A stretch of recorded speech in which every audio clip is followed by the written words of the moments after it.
bilgen kişiler, onun okuşları hem onu bütünleyi bilmeyen kişilerden de kelgen. Şuna göre bu bir zor sevinçli, zor vakıga. Elbette kitap, yazılmayan kitap eseri güne tügül, anda tağın birinci hikaye kirgen, hem yazılmayan kitap eseri kirgen. Hem bu eserlerde, o eser, men özüm okup çıkan kişi olarak şunu aytasım ki, o bugünkü gününü tasvirlep berýän eser. Bizning gadatda köpkene prozaiklarybız ijat etkende de olarny garaýsy 80-nji 90-njy ýyllar ala şu işlerini ýakşy bilýär durgandyr indi. Mene bugünkü gün turunda näse ýazarga bolar? Bugünkü günde indi problema bar. Hatda any başlaganda ulanıp goýasyň, bugünkü günde andi global problema köterip de bolmaşy kerak.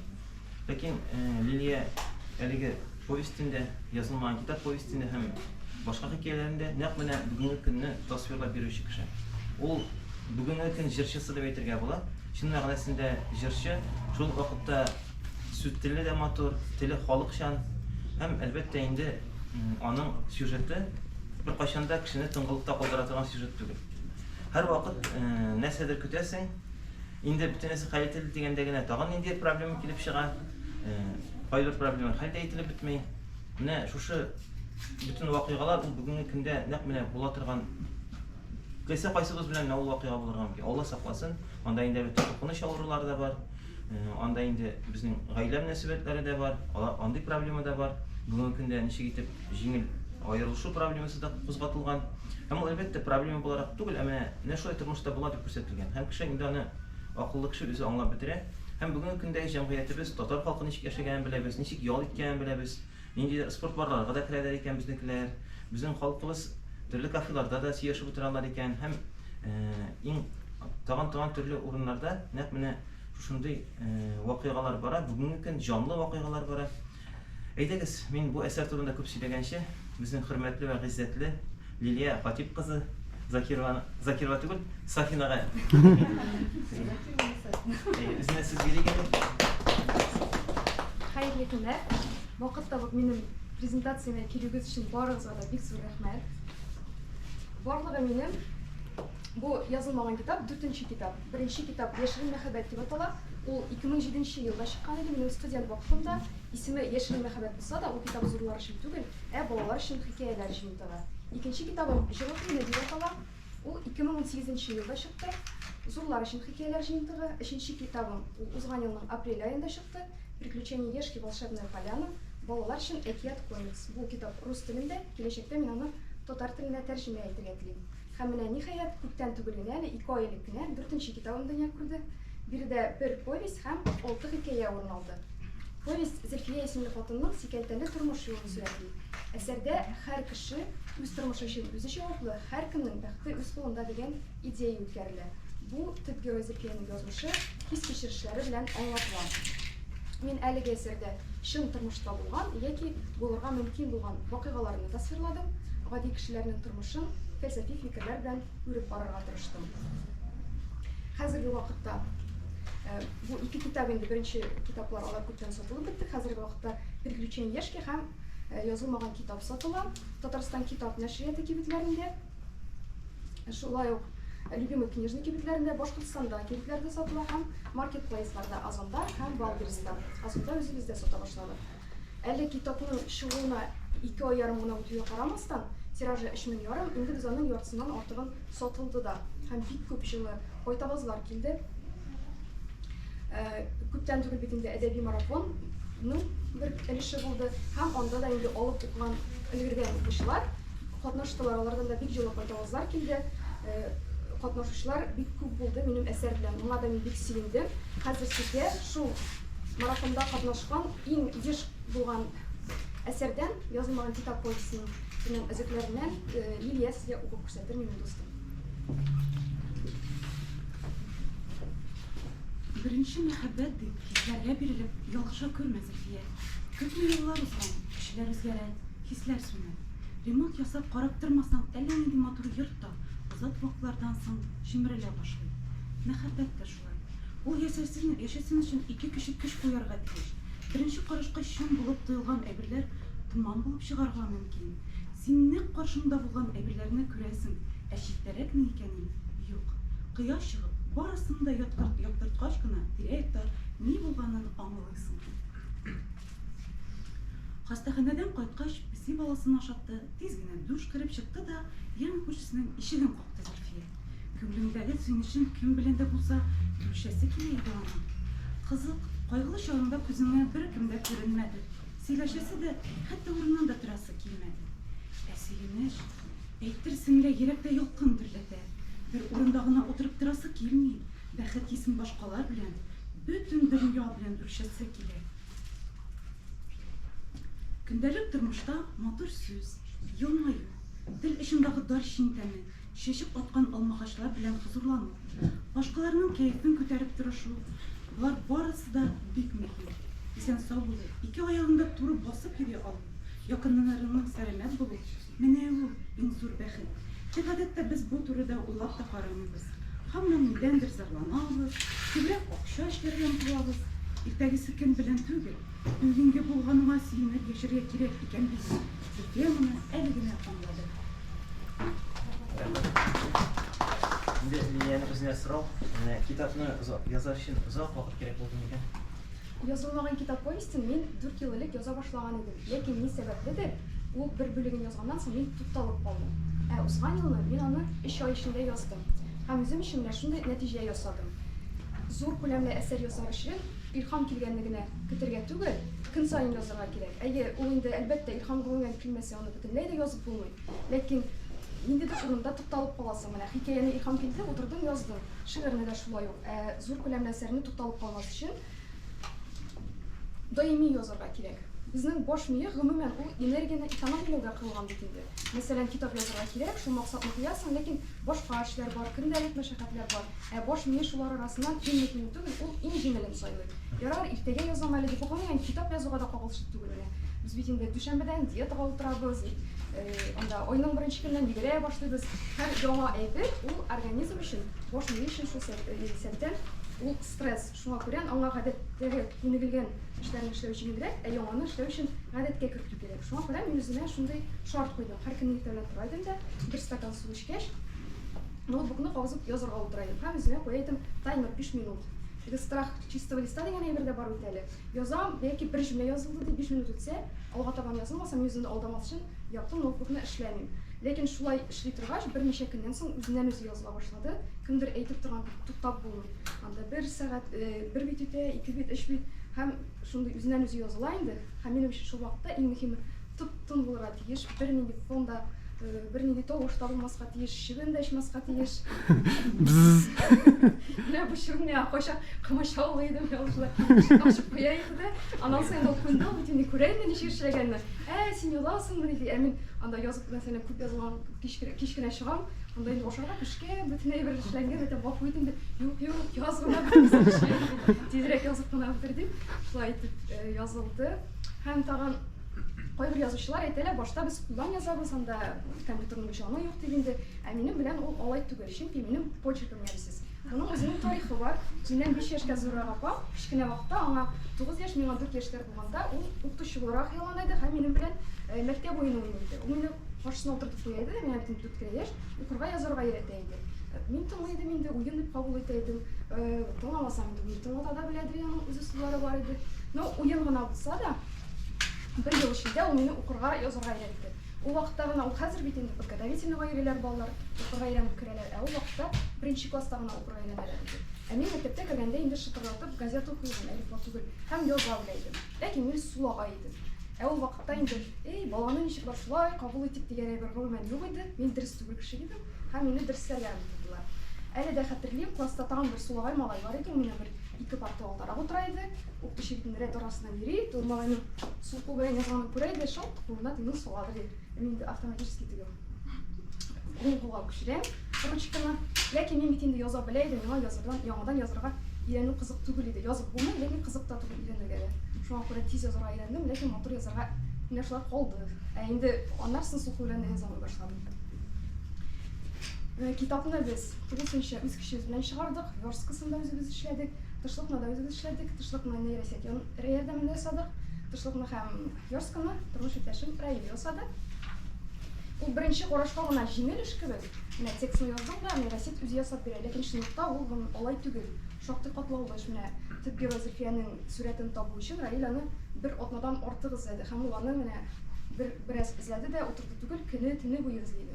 Әле шул бер атнадан соң бер сурәтне таптык, ләкин ул барыбер безгә ошап бетмәде. Һәм бер көнне иртәнге 4тә Раил мине уята, "Кара, мин Зөлфияне таптым, матурмы?" диде. Аха дидем дә борылып яттым. Инде җавап биргәнче күзеңне ач инде башта мин бит аны төне буе йокламыйча эзләдем. Шуннан соң без аны карадык инде, чынлап та ошады. Шуннан соң гына әле инде ул типографиягә ул вакытта китапны без биргән идек, инде ул китергә тиеш иде. Шалтыратып без тышны алыштырабыз дип шулай итеп аннан соң китап китте. Әйе, бөтен эшне үзебез эшләсәк тә, үз текстны үзең тикшереп булмый. Иң мөһим эшләрнең берсе ул редактура һәм корректура. Бу мөһим эшне минем университетта бергә укыган якын дустым Татарстан китап нәшриятында 9 ел бергә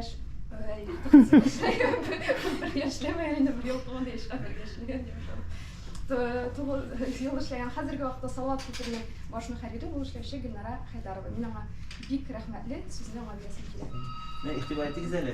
Әз генә Гөлнарага да шагым Зөлфия. Лилия чыннан да минем бик якын дустым. Без аның белән Казан дәүләт университетында татар филологиясында таныштык. Һәм Лилия минем белән очрашканнан беренче көннән мин инде аның язарга яратуын белдем. Чын балалар язучысы иде, ләкин ул кызганычка каршы безнең даирәгә, Салават күпере даирәсенә кирип китмәде. Шулай да аның китаплары бар һәм әсәрләрен без бик яратып кулланабыз, изекләрен дә бастырабыз. Сабантуй журналында да без бергә эшлибез инде кызлар белән. Лилиянең хикәяләре белән белән. Һәм әлбәттә инде ул хәзерге көн өчен бик мөһим булган проблемаларны күтәргән һәм гади халык өчен гаять аңлаешлы тел белән язылган бик матур әсәрләр язучы чын татар прозаигыда.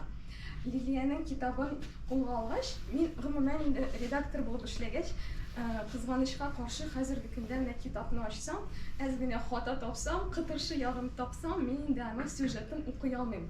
Менә шундый ул минем деформация бар профессиональ яктан. Лилиянең әсәрен мин хаталарны да, стильне дә карарга онытып, бер көн эчендә укып чыктым.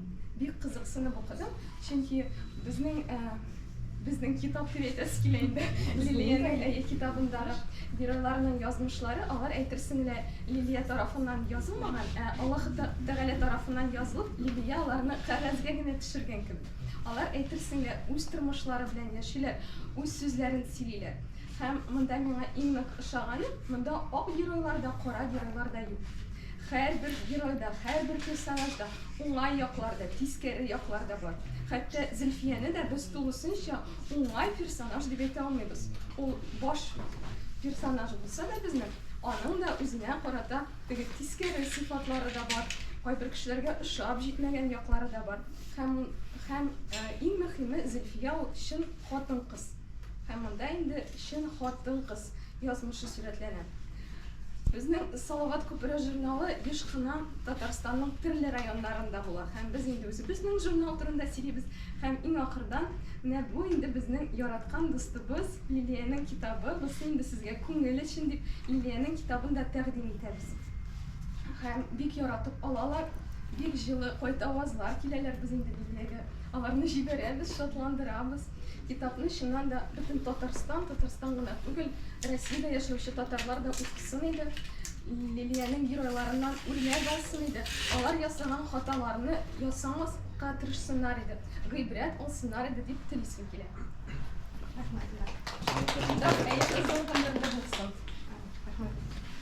Чынлап та бик гыйбрәтле әсәр. Безнең дә Лилия белән күптән таныш булуыбызга карамастан, аңа бер кызык соравым бар әле. İşat yılına nişik kirip gittiniz икән диye. İşat yılına мин 8-9 яшьләрдә кирип киттем. Беренче ишетеп мин шигырь язып барадым. Ул вакытта без игә Сабантуй газетасын яздыра идек. Сабантуйга газетаны җибәрдем һәм яңасам килгән саен үземнең шедеврымны эзлим бит инде. Бер атна үтте, 2 атна, 1 ай юк кына бит минем шедеврымны бастырмыйлар. Мин әйтәм, бу шигырь кыска булгандыр инде. Узынрак итеп җибәреп карыйм әле, бәлки бастырырлар. Озын шигырь язып җибәрдем. Бер заман миңа Сабантуйдан хат килеп төште. Шигырьләренең рифмалары туры килеп бетми, ләкин сюжеты кызыклы һәм анда тыгыз сюжет бирелгән дип. Шигырьгә туры килми, син аны хикәя итеп язып кара дигән. Хатның авторы Алмаз абый Гыймадиев иде. Яздым, шул көнне утырып хикәя яздым. Бер 2 атнадан соң тагын хат килеп чыкты, шактый калын хат. Ачып җибәрсәм, Алмаз абый минем хикәяне кызыл ручка белән төзәтеп, Ул инде хәреф хаталарын төзәтмәгән, стилистика менә балаларча хикәяләр бит инде. Кушма җөмләләрне гадиләштереп, ничек һәм аерым бер кәгазьгә аңлатып язган, кайсы җирләрдә ничегрәк дип шомартып була икән. Мин моны карадым да гарьләндем. Мин ара шедевр җибәрдем. Алар ничек төзәткәннәр икән дип. Әле мин аны шунда ук төзәтмәдем дә куйдым, төзәтмим моны дип. Бит инде бары газетада күрәсе килә. Ярар инде утырдым, күчереп яздым. Җибәрдем, хикәя басылып чыкты.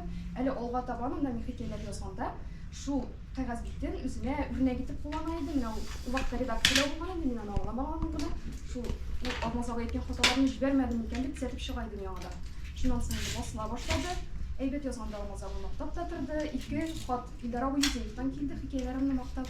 Бу миңа тагын да зур көч бирде язырга. Хикәяләр баскач мәктәптә дә мактыйлар иде. Һәм шулай итеп мин иҗатка кирип киттем. Бүген минем классташым Лилия килде. Аңа да 1-2 сүз сөйләсе килә. Без Лилия белән инде 11-нче сыйныфка хәтләр укыдык. Ул укыганда, ул безнең сыйныфның иң үрнәк укучыларының берсе иде.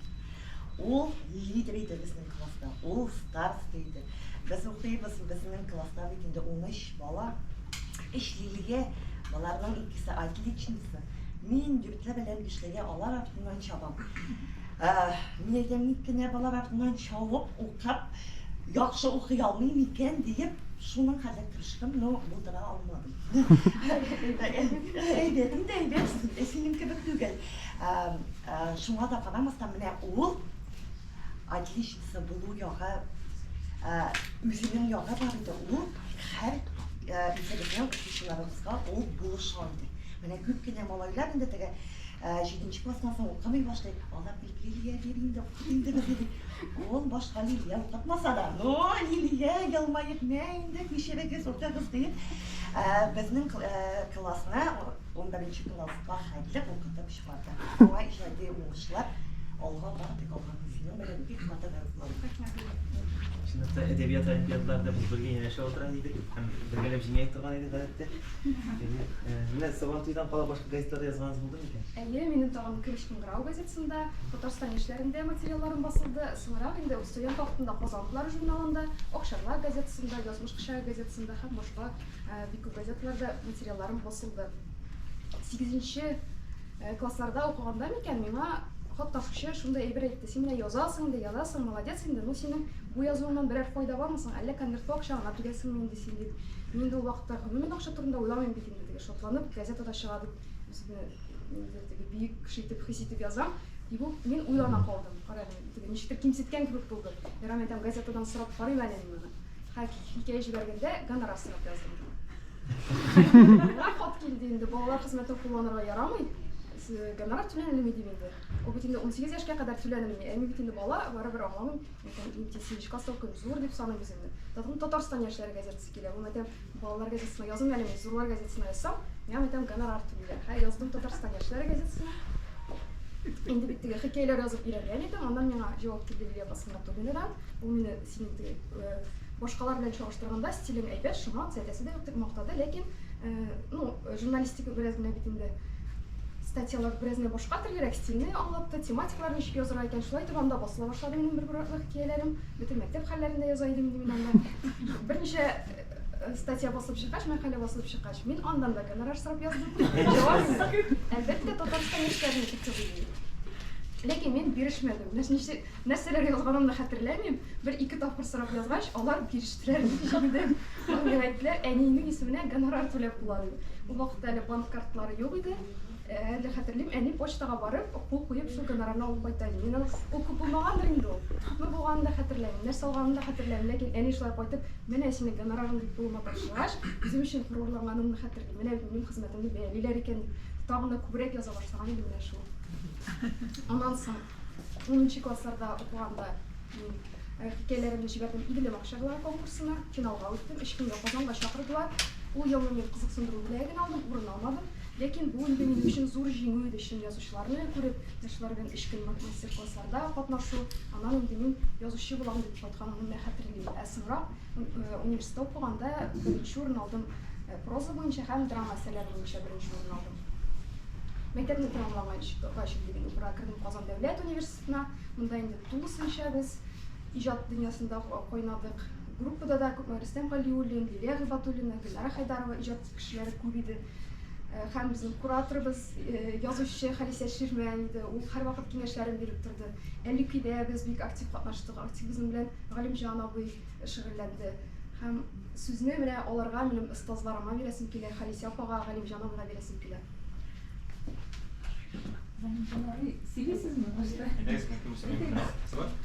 Хөрмәтле дуслар, бүген без шундый матур тантана җыелдык. Китап басылып чыгу, аны тәкъдим итү һәрвакытта да әлбәттә авторына һәм аның укучыларына бик шундый шатлыклы вакыйга.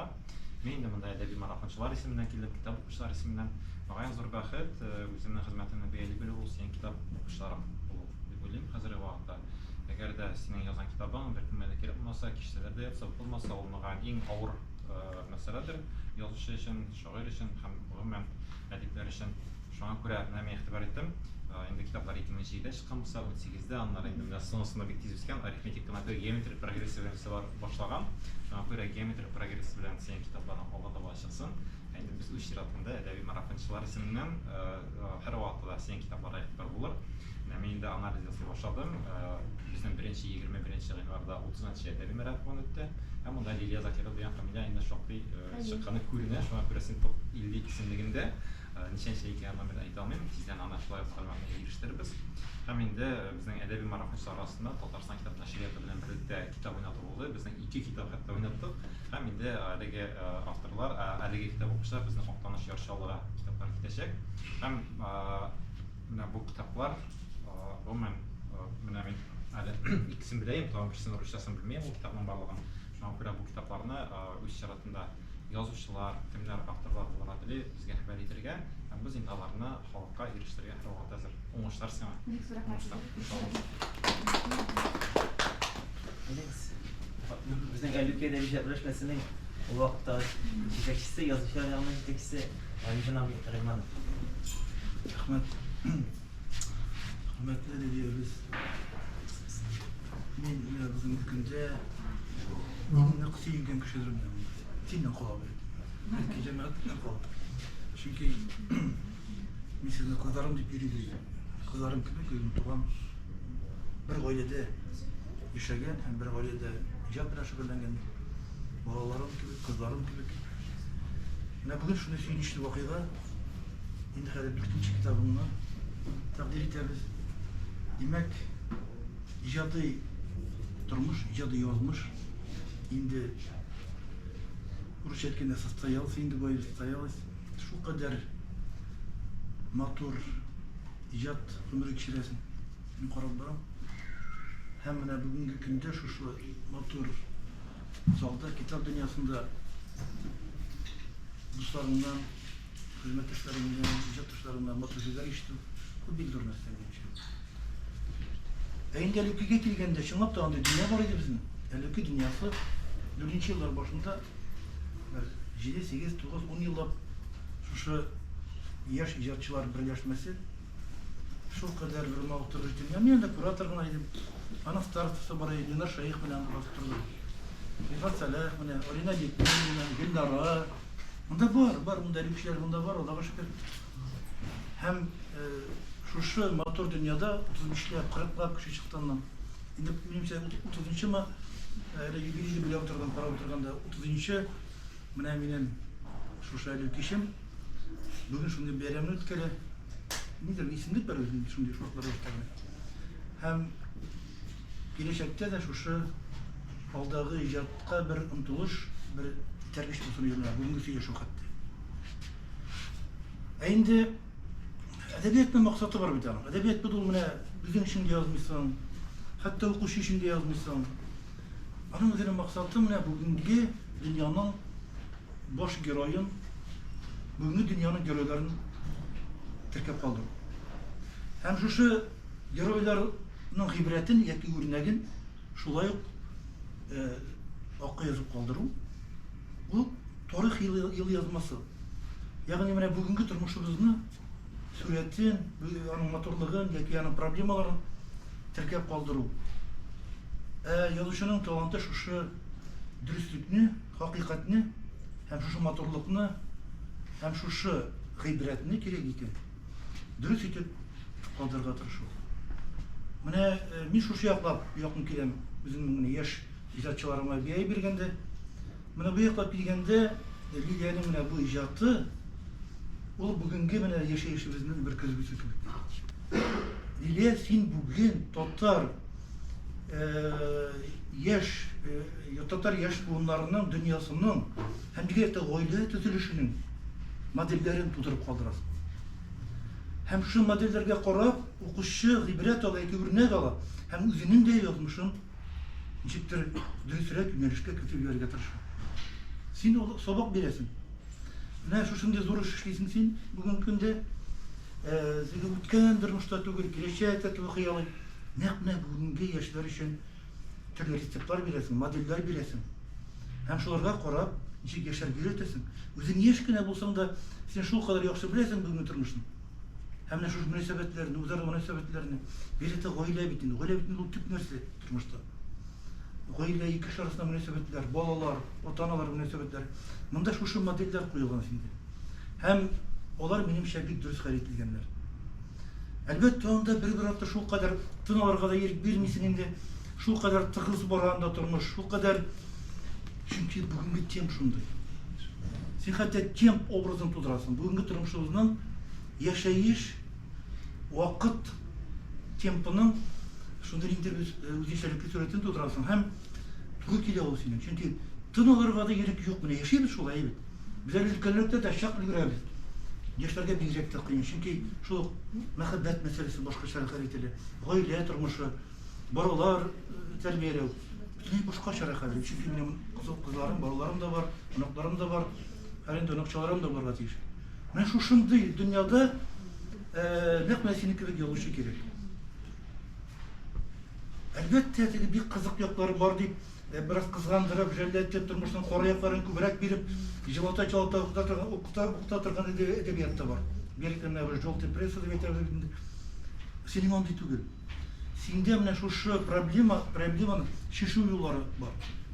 Ты ташап калдырган түгел инде шәһәр эчендә. Шишу юллары бар.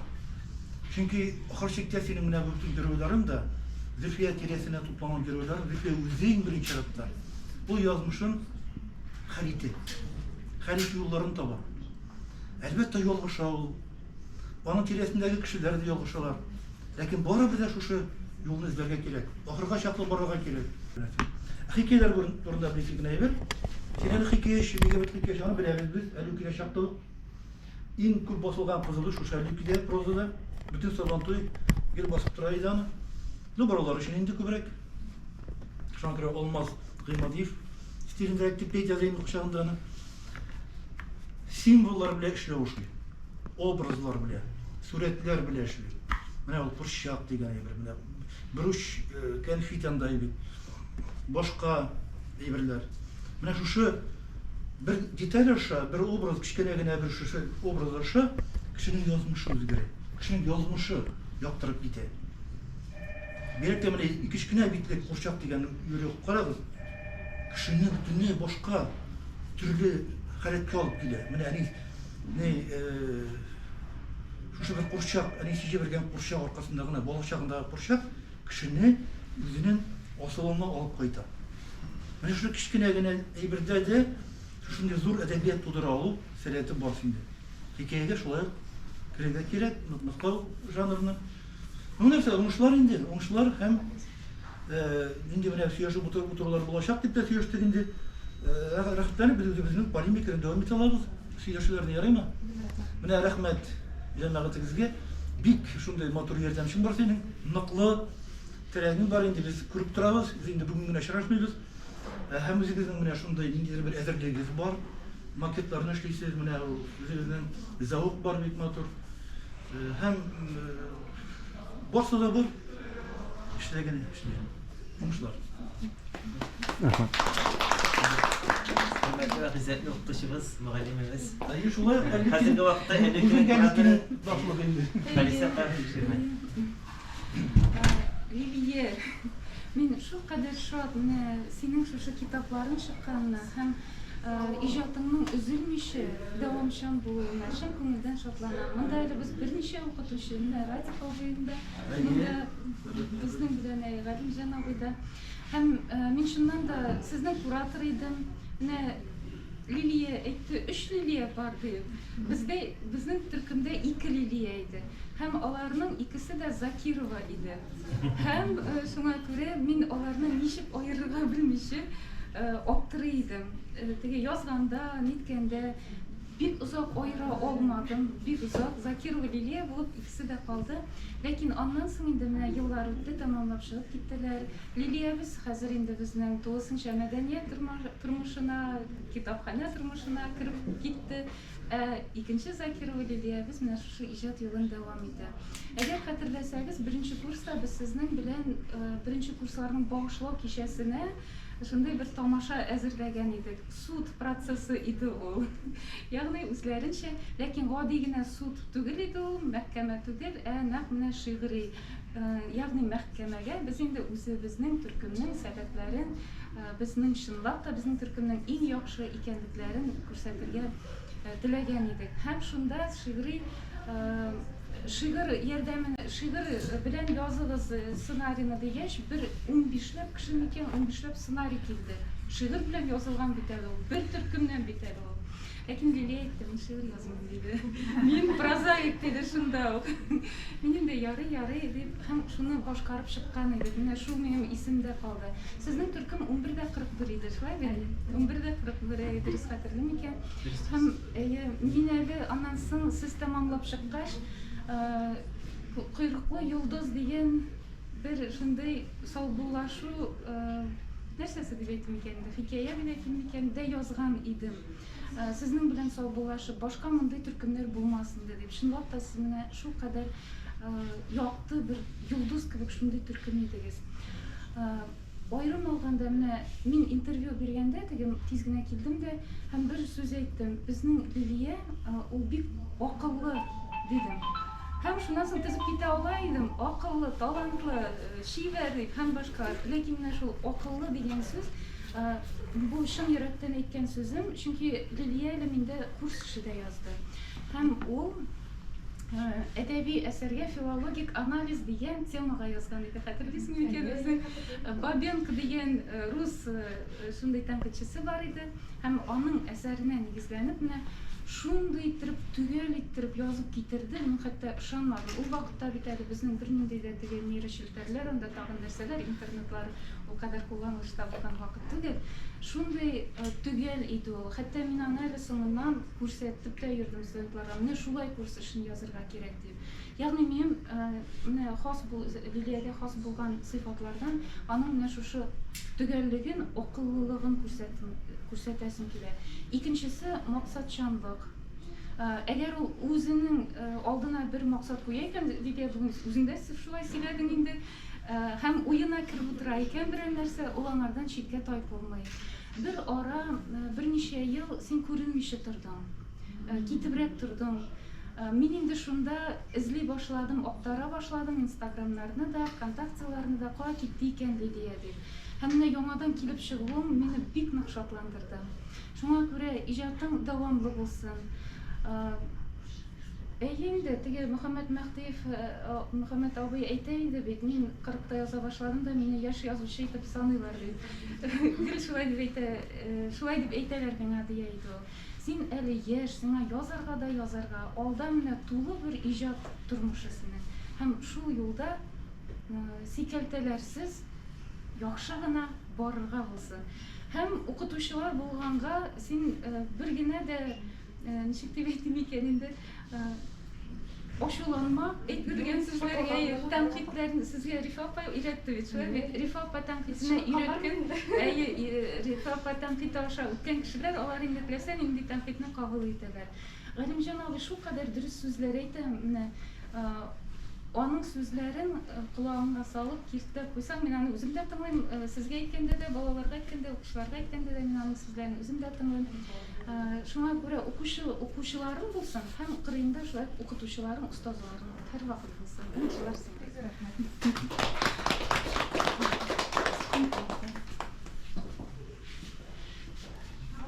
Радикал. Радикал кыймадып көрүп турабыз. Шулай bu vaqtda tadqiqotda ishlagan kishi olarak shulay kuratorchi bo'lib qolganda endi kontaktdan boshlagan bilan başından da ekti kızgına bir yuvaldı Liliya Elbet'ten sosyal tellerden bir zaman benim bir Türk'ümge kontaktlarga demişe Türk'üm alıp beraber yazam şu bir tezine ulaştırması diken Türk'üme yürüdük fabrikada ulaştırdım indi şarkısında da yazarga tabii ihtimalle geçmedi hem şu Varayım, baş varayım, Leyla Zakiro'dan min atpisası iken şu yuvalgan vakti vardır. Yok, şey yok, sahabeler de yok, dostlar da yok. Atpisası yanıdan tizgine Rusuk'a geldim indi. Ne? Varim Canabi'nde eğitim Tatar edebiyatı bölümünde yuvalgan kişiydim. Şunu maturit terap analizi, şunu maturit terap seriyim. Üniversitede okudum, efendim hizmetlerde yapmadım, taskim yazmadı bu ay. Şunday sıklan bıraktırdım. Kitapka girgende şulay yok. İlk birinci ettim. Hikayeler moşni, конечно, moşni. Bana bu kitabımda men üzümle bağlarla kökten algan idim. İkisi de şuların okudular. Şulu kitaplarını okuduğu için şulu olmaz gibi madefler, yaşlar, şu kitapları okuduğu taylı bizimde yaş vakitte şularını alıp okuduğun iken bu kitapta bağlılar okuyustular. Şimdi burada ilerip açsak, aşağıda eğitim terpik lise yerlerde var.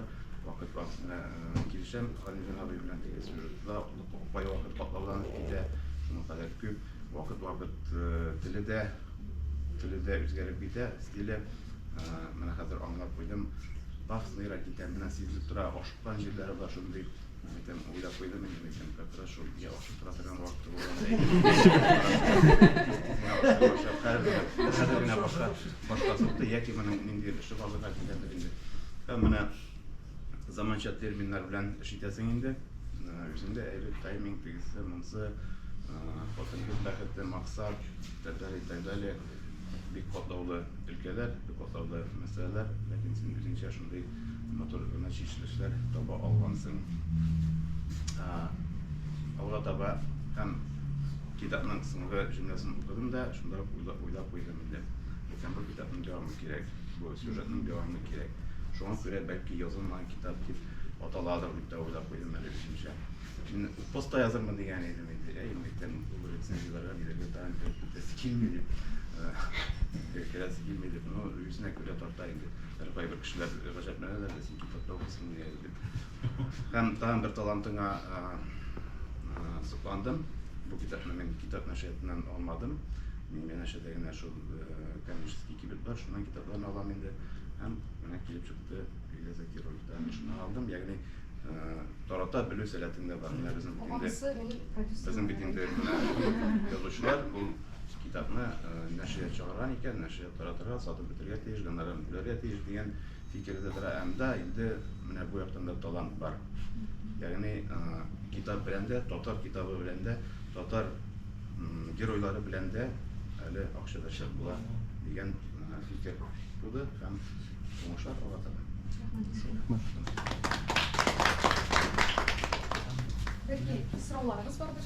Eğitiniz, kim okuyan kişiler, Kimde bu satağınız söz sıralarınız var. Kitabın devamı bulamazsın. Kitapның devamı, mene başta sюжеті енді бар, енді ол мene просит сығырып айтып еткенде yazıға. Lekin mene hazır yazmıyorum, mene bir alıp оқып бітірсінler, belki top tiraj olur, mene şunu оқып бітіргенден соң belki yazarмын. Аны енді теге ничектер bir қалыпқа салып, Галимжан абай айтқан кеңештерінде есте тұтып yazасы бар. Sıralarınız var mı? Теге жазуша бирилер турган станцияр суроо беринде. Дальше что? Aslında tügüleri.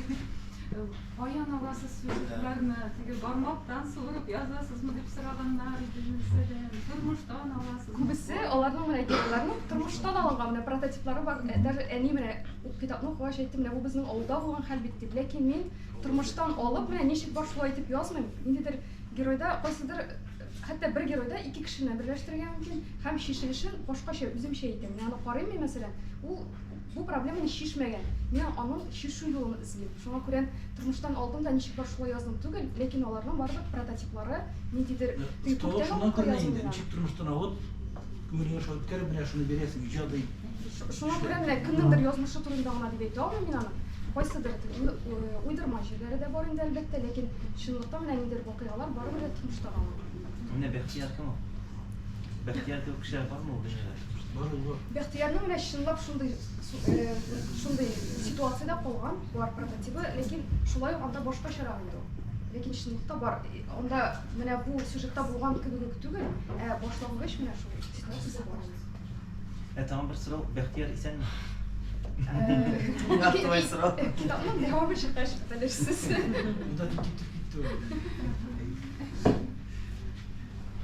Бәхтияр, вы комментта был? Мин аны специально менә шулай торып калдырдым, аны язучы үзе уйлап яшәгән исән, ул юкмы? Инде сорау да инде Радиллер була булган хәл. Радиллер була белән булган хәл. Шун тормышта булды. Мин дә бу талап итәләр. Мин 5нче китапны язам, шул белән. Студент.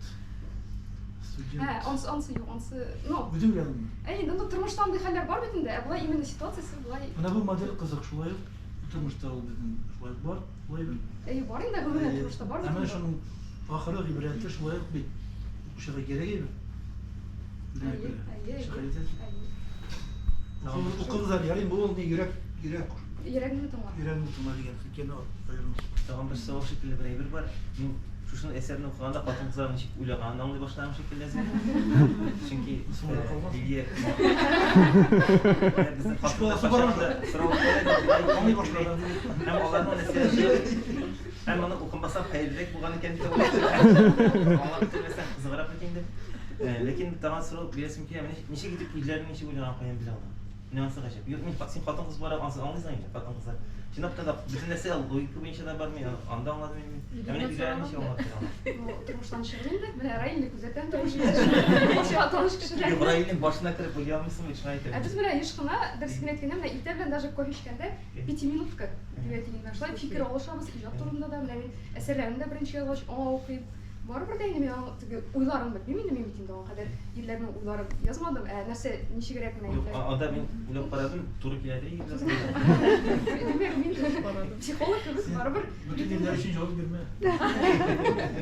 Ганчада бир алай Юк, уйламый. тормышта бит инде хатын-кызлар да әлбәттә ирләр дә һәрберсе төрле, анда ниндидер менә шундый мин гомумән стереотипка каршы менә хатын-кызлар шундый, ирләр шундый дигән. Һәрберсенең теге хатын-кызлар да ирләр кебек көчлеләре бар, ир-атларның да хатын-кызларга караганда да көчсезрәкләре бар. Гомумән алай бер-берсенә ышанмыйлар. Ләкин бара менә шул фикер йөртү рәвеше бик кызык тоелды миңа анда. Менә шул аралашулардан чыгып инде менә. Ул ни өчен ялгыш кылганын аңлый башлыйсың аның. Булай ир кеше буларак сен беләсең инде, менә бу ялгыша бит инде хәзер. Ник аңа акча бирә инде дип уйлыйсың. Без өчен акча мәсьәләсендә ирләр измәртәбә кешеләр. Кемгә бирә? Хатын-кыз бит инде күбрәк ул хис белән бирә. Бunda grup ne etmedi? Әйтегез. Өр-яңа тема аша. Мәхәббәт һәм ну аферизм дип әйтим инде. Һәм иң кызыгы шунда, ана беренче мәхәббәте булган аферист булып чыга бит инде, ни булып чыга, мошенник булып чыга. Иң мөһиме менә шул кеше үзе алды ул ханымны бит. Үзе аны үлеп ярата. Әгәр дә ул мошенник кына булса, ул булыр очерк менә нәрсәләр булыр бер тарих. Ул аны шу ярата әле кеше барыбер. Яраткан килеш алды. Бу инде әдәбият. Bu spoiler. Анда сораулар менән дә өстән ниндидер видео бара, игътибар итсәгез, анда бар кешене җыеп торып бас дигән чыклар да яңгырады. Без кергәндә каян килә икән, телефонга калмагансыз дип карадым. Менә шунда уенны уйныйбызмы әле, или соңракмы? Хәзерме или хәзерме? Әйтегез, сөйләп китәм, менә Илсия Бәдретдинова турында ул сюжетта да бар бит инде повестьның сюжетында. Һәм ул чынлап та менә ничек мин аны узган елны язып киткәч әсәрне язып беренче мәлләрдә әле язып менә авыр моментына җиттем, шул кульминацион моментына. Һәм бу геройны ничек итеп тартып чыгарып була икән дип. Һәм шул вакыт хәтерлим мин аның истәле концертлары иде, майда без Раил белән бардык Илсия Бәдретдинованың концертына. Һәм мин анда ул бит аның җырлары шундый көчле, мәгънәле, мин шундый илһамланып чыктым. Карале мен әйтәм, ул бит менә шул концертка барса кешене чынлап та менә җыр белән, моң белән нәрсә тыңлап, ул бар кешене җырып торып бас бит инде гимн итеп кулланырга була ул җырны. Чынлап та шулай була дип аны теге чын күңелдән яздым мин менә шулай итеп. Аннан соң менә Илсия Бәдретдинованың концертында бүләк иттем инде. Һәм ул чынлап та шундый эчкерсез ушундай гадий тиги бүтүн популяр жырчы ушундай гадий итирип кабыл этти. Мен аны зукулесига киртип бирдим. Ушундай гадий өз тиги менен сийлешкен кебек кабыл этип нетип бирди һәм мына шулай. Yok, аны хәтта менә Раил бит продюсер, ул бит алдан без бит Татарстан китап нәшриятына рәхмәт менә сатырга ярдәм итәр, ләкин без үзебез чыгардык Сәнизат нәшрият аркылы түгел. Күбрәксенчә китап әле безнең Башкортстанда сатыла, Татарстанга караганда күбрәк менә. Аның мәсәлән процентын алсак 70% башкортлар хәтта башкортча безгә килә менә ниләр китапны алу буенча яки кайтагызлар башкорт телендә язалар булар, аңлашыла өчен һәм шундый синдерә татар китапларын башкортлар хәтта күбрәк тә укый менә караса.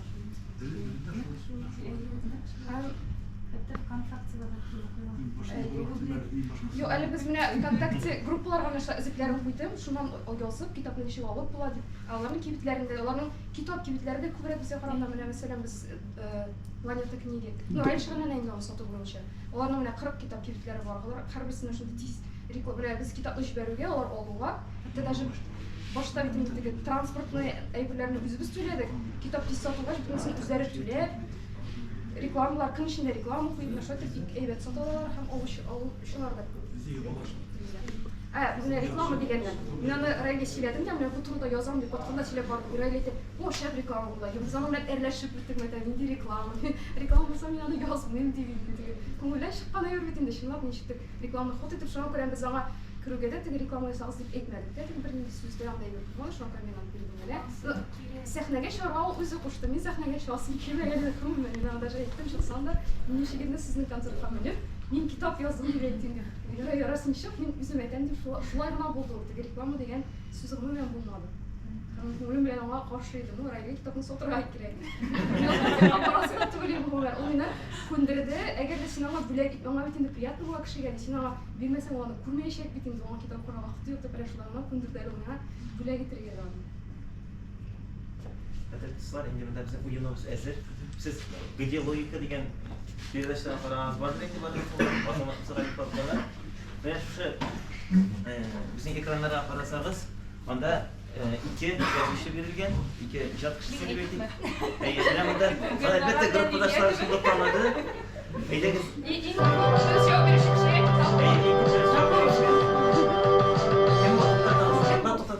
Honorable Olivia, Eğer kafanızda ne şey ayrılar? Ben de meydan qarayım. Ne?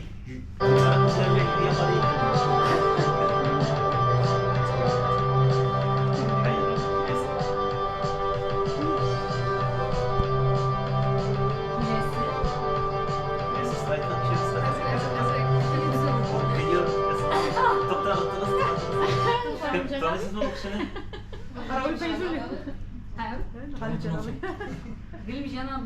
Bunda etkiler mi? Güneşte. Valide mi? Evet.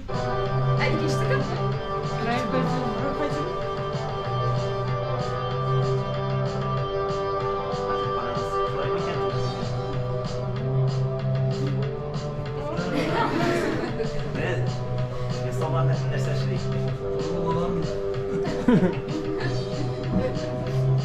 Valide abi kalmayalım kendi para. Burada tozlaşalım. Toplatırız interesi. Valide. Tokay bilen Celil. He? Tokay bilen Celil belki. Tokay Harim Celil. Tokay Celil. Değiştirken. Bilmeyeyim. Hayır.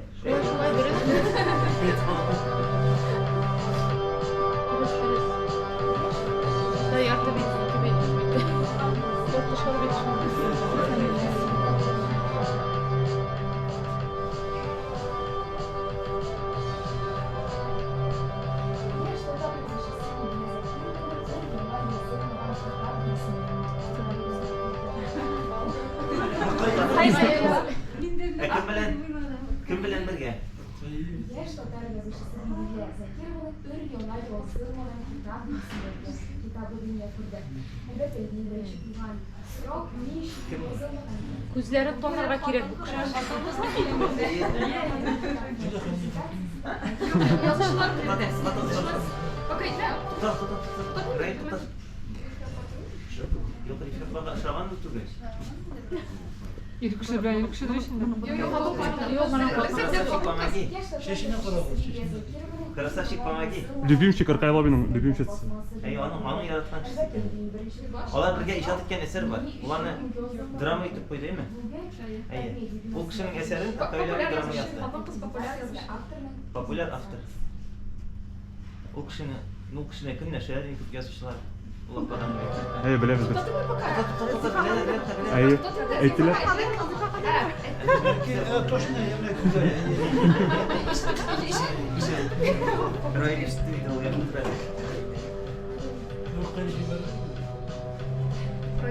Arkayloviy motor klasi bo'lgan ekan.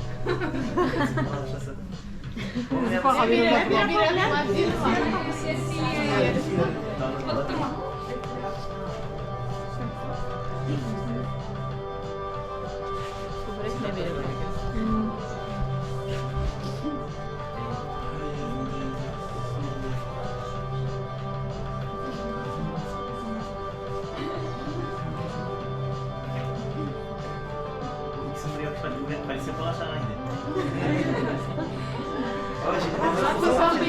Kamil Karimov. Rahmat Qurban Kamil Karimov. Сразу aytayish. Hadi.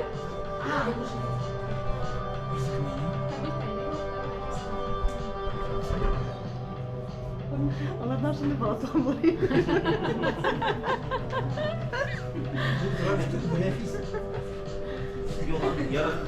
Ham sungusi hozir bo'ladi.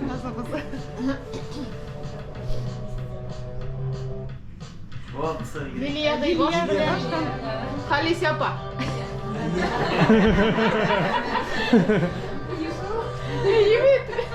Halis yapar.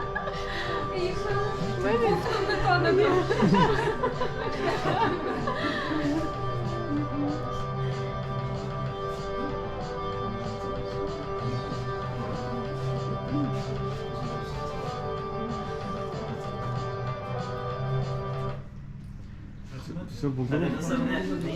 Şimdi promotion kolay bulalım. Oyunlarda oynuyorlar. İlk bir şey olma oynaydım. Ayy. İyi. Oyunda Rail'ga yakın turayı. Ama şey olmadan Orada bir tanrı prozaikimiz. Şöyle Anda kitaplar çıktı. Oyunda sen okudun mu bu eseri? Yok okumadım da okura geldim. Yarı hürmetli dostlar, endi bizning kishimiz bek motor kishilar shulay yillarga kerak ekan deb o'yladim. Mana men o'zimda aytdim hali shu tatbiqlar yana birinchi kursda vaqtda kelganda qaysi bilan suyashib ketgan edim. Naq shu qizlar yilgan hozir shunday ko'ngilli holat o'zimni eng yosh chaqda 17 yoshlik chaqlarda qaytgan shekilli ham mug'ayin sizda har biringizda shu hislarni kechirgansizlar Gulnorada, Liliyada, sizda boringizda hammangizda shunga ko'ra boringizga bek zo'r rahmat kelganinglar uchun ham albatta endi so'nggi so'zni motor etib sizga rahmat aytib sizdan yetkazilish uchun sizni bizning yozishimiz muhtaram kishimiz deb aytaylik endi gruppadoshimiz qaybirlarimizning qalamdoshimiz Liliya Xotib qizi Zakirova ham sahna Boringizga da har biringizga ayrim zo'r rahmat. Tatariston kitob nashriyatına rahmat. Ularda chiqmasa da benim kitabımı satulari için, bu prezentatsiyani uyushtirulari için Dinyaroga rahmat, bek zo'r yordam etdi, uyushtirdi bu prezentatsiyani. G'alimjonovaga, Xalisa opaga har ayrim rahmat har biringizga. Gulnoraga rahmat, meni kitabimning redaktori bo'lgani uchun. U redaktor bilan bo'lmadi, har bir etapda reklama bo'lsa da men bilan bir kengashdim, har vaqt yordam etdi, bek zo'r yordam etdi. Har biringizga ayrim rahmat. Mana vaqt topib har kishi ishda endi bugun ish kuni kimdir onda isdan so'rab ketib vaqt topib keluviniz uchun bu mening uchun bek meni hurmat etib sizga ayrim zo'r rahmat. Dersingni aytganda prezentatsiya o'tkazdik deb menga taqdim etgach, men qo'rqib qolgandim. Chunki 4 kitabim chiqsa da meni prezentatsiya bo'lgani yo'q ham bo'lmaydi. Men sizlarga qo'yaratman deb yozaverdim, lekin sizlarga qo'shib qoldim. Lekin shunday jilli do'stona munosabatda o'tdi. Birida meni kulisi bor, yaqin kishilarim bilan ustozlarim, do'stlarim, shunga ko'ra bek jilli munosabat bo'ldi. Rahmat sizga bek zo'r shunday bugun mana bek kuch to'plab, ilhom olib, olg'a tomon ijod ettirganlar shunday energiya to'pladim. Rahmat sizga bek zo'r. Bir de şu tartışıyor. Aynen. Tamam, kim